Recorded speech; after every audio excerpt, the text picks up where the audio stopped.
So, Tabitha. Hi, Crystal. You have an event coming up this week. I do. Next week. Wednesday? Next Thursday. Nope, Next Thursday. April 20th from 5 to 8 p.m. at Flag Hill Winery. Flag Hill Winery. Mm-hmm. Where's Flag Hill Winery? In Lee, New Hampshire. Oh, that's not too far. Cool. No, it's actually really good. It's a good central location for everybody. Awesome. So it's called Courage Speaks, right? Courage Speaks New Hampshire. I want to attack right away. Courage Speaks New Hampshire is so each state can adopt it themselves. So Courage Speaks New Hampshire, Courage Speaks Maine, Courage Speaks Vermont, Courage Speaks Massachusetts, and hopefully it spreads like wildfire. Cool. So what is it? Courage Speaks was an idea that was birthed out of a friend of ours. Her name is Deb Cram. She's been a photojournalist in Portsmouth and New Hampshire East Coast. She is famous.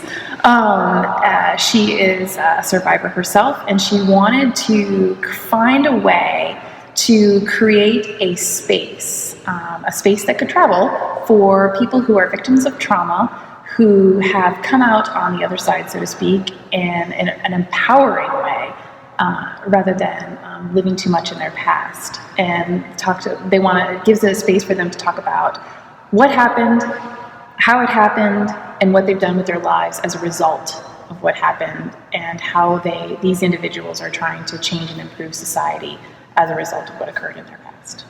Awesome. It's actually really amazing. It's going to be done. It's what they call a curated traveling gallery. So it's going to be a photo portion where it gives kind of a before photo and an after photo that represents them as a person in a space that means something to them.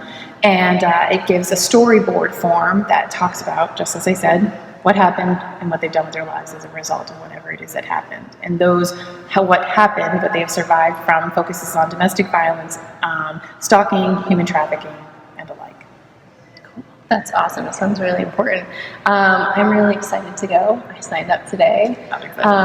So can you tell me a little bit about the format of the event? So when I signed up, I noticed there were 3 different hours you could sign up for. So is it sort of like a rotating event where it happens 3 times in one evening? Well, it's not 3 times in one evening.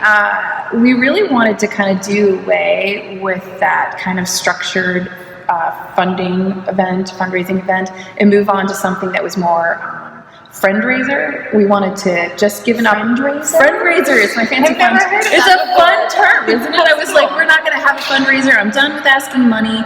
That's not why we exist. We are here to educate our community, to make people understand that these kinds of scenarios occur right here in New Hampshire. Mm-hmm. They occur across the globe, no matter those kinds of things. Human trafficking, domestic violence, they do not discriminate. Education, economic background doesn't matter, and we live in a really economically healthy state, in my personal opinion. And that those things do actually happen here, and we want to give this opportunity to show people that this does happen here and that it needs to end here and everywhere else. Awesome.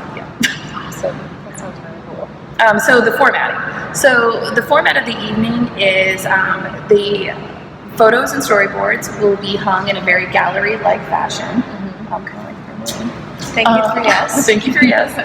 And it's really just to come in. We don't want to do an appeal. We don't want to have a bunch of people talking. We want people to come in, have a glass of wine or not, have some food, talk to the survivors who will physically be present that night, and read their stories, look at Deb Cram's photo art, and just be moved by their stories, and walk away with nothing but education and nothing but knowledge and nothing but, if there's other survivors who are in the room, they get a space to see that there are other people just like them who have done amazing things with their lives, and that they have the opportunity to do that too if they choose to take that path.